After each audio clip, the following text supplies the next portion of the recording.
All right, this is a demonstration video for how to roll out pie crust for making our pumpkin pie. This actually is a mini pie pan.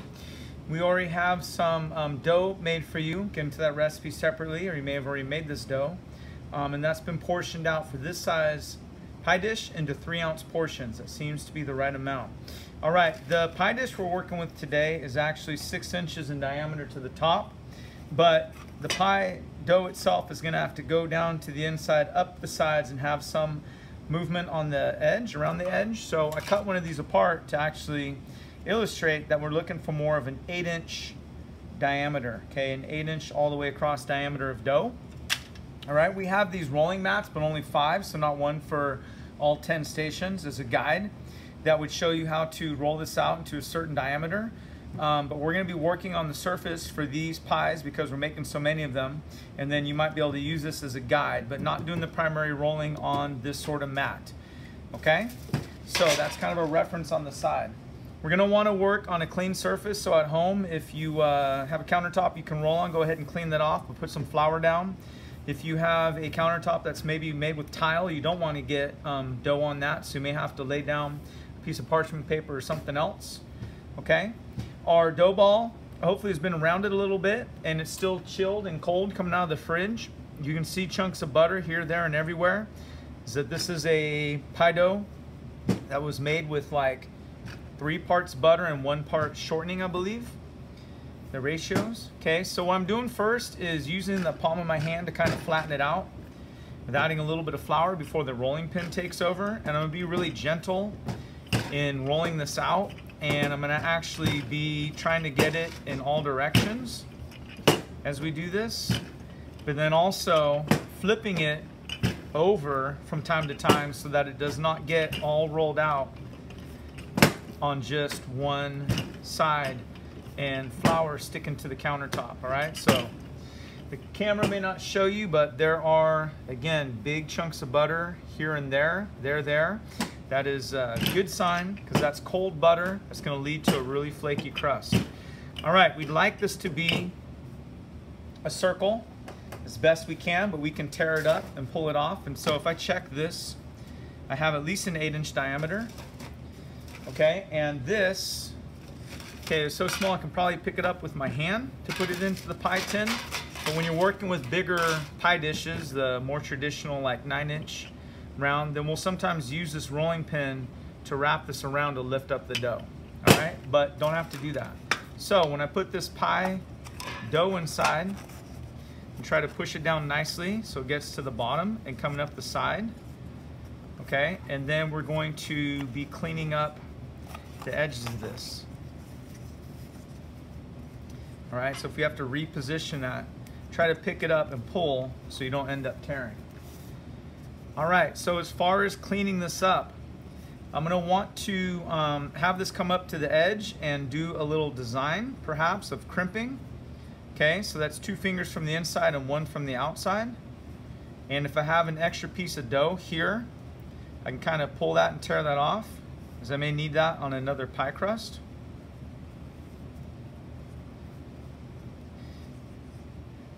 Okay. And the key part is when I'm doing this is that I don't want, so say this was back on here, I don't want a big piece of pie dough that's over the side that's going to get baked into the pie tin itself.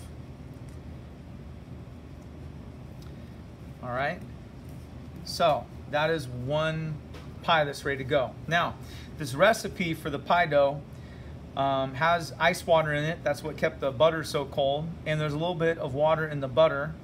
And because of that, it's going to produce steam. All right, so this pie dough, when it gets baked, the water is going to produce steam, and it's going to perhaps get this to be a little bit soggy.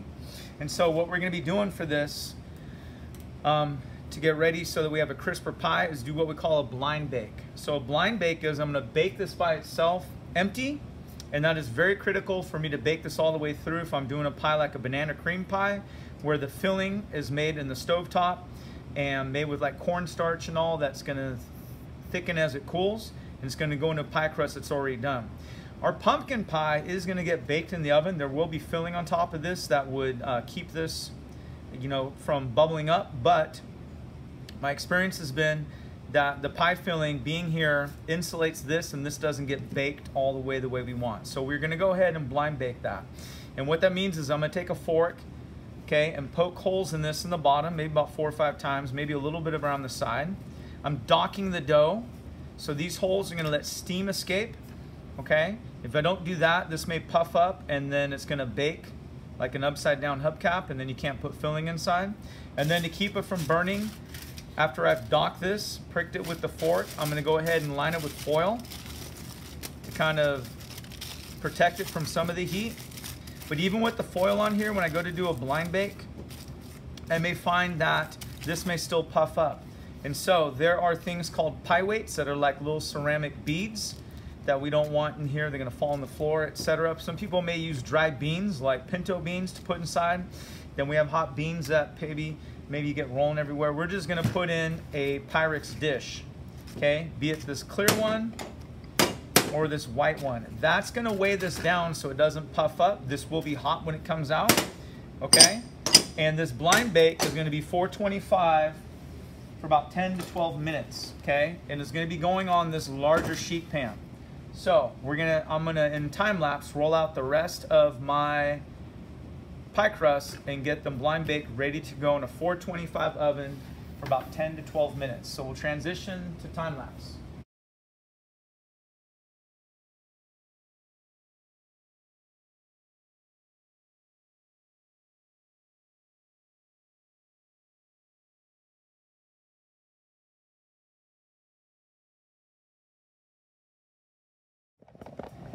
All right, and we're back in real time. That is 4 total pie dishes. They're all gonna be on this 2/3 sheet pan because we're gonna have 1 pie per person to take home and 1 pie to share. And so if there are 3 people in a group, we need 3 pies, 1 for each person and 1 for them to share. But you need to leave room for the other group. These all need to be baked off together because the rack is set in a certain location, because once we put pies inside, we're gonna have foil around it, something we call a shield. And we gotta make sure there's not a rack above it or the foil is gonna get pushed and bake into the pie. All right, so 425 for about 10 to 12 minutes and then we'll be back. All right, we're back. It's been 10 minutes on the blind bake. I'm gonna go ahead and take these out, take a look at them. Oven open! You guys take these out and some on top of your stove. We're gonna be keeping the oven at 425 for the first part of the baking. And the key thing is to recognize that these ovens are hot. So you have tongs to set them off to the side. And then we also want to repurpose this foil. So when you guys pull this foil out, hopefully it doesn't take the pie crust with it. It's already gotten a bit done, and I'm gonna be happy with that. 10 minutes in.